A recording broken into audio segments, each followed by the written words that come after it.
Hi, I'm Lee from Ransom Spares. In this video I'm going to go through the procedure of what to do when your washing machine won't empty and the door won't open. With most washing machines, the reason the door won't open is actually because it detects there is still water inside, and once the water has been removed then the door will open. So before you start forcing the door open, you need to get rid of the water that's inside the machine, and there's a process to follow in order to do this. The first step is to attempt to drain the water out of the machine via the drain hose. To do this, all we need to do is take the drain hose and get the outlet and put it into a bowl or a container that is lower than the level of the drum. Water should then freely flow out into the container. Now, if it does this, then we know that there's no blockages in the drain hose, and therefore the problem must lie with normally the drain pump. We've got a video online showing you how to replace the drain pump.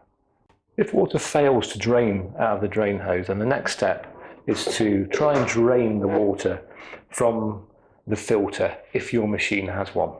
We need to remove the filter cover, and then with the machine tipped slightly backwards, we can place the bowl or container underneath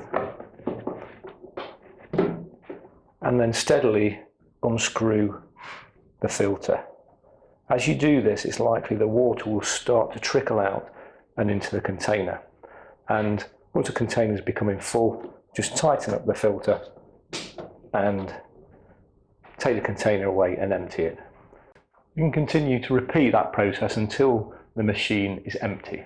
It is still possible that after trying to empty the water via the drain hose and via the filter, that the water actually still remains in the machine. If this is the case, then the blockage must be in the sump hose, which is the hose between the drum and the pump.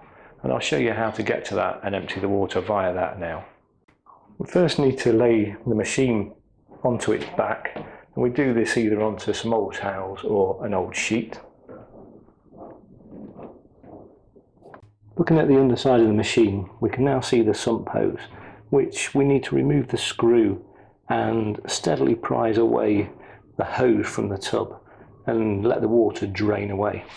Now, it's always a good idea to cover any electrical items with towels, and you're probably going to need a smaller container to help catch the water. With the hose clip loosened, we can now gently prise away the hose from the tub, and this will gradually release the water into the container.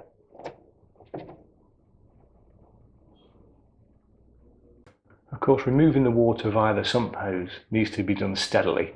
The container is going to be smaller, so it needs repeating, filling up and emptying. Once the water is at a level where no more is coming out, you can then remove the sump hose completely, remove the blockage and replace it. Once you then return the machine to its standing position, you'll then be able to drain the water via the drain hose like we did in step 1. Once you drain the water from the machine, then the door should open. So there you go. Remember, pumps, hoses and all washing machine spares can be found on the Ransom Spares website. Thanks for watching.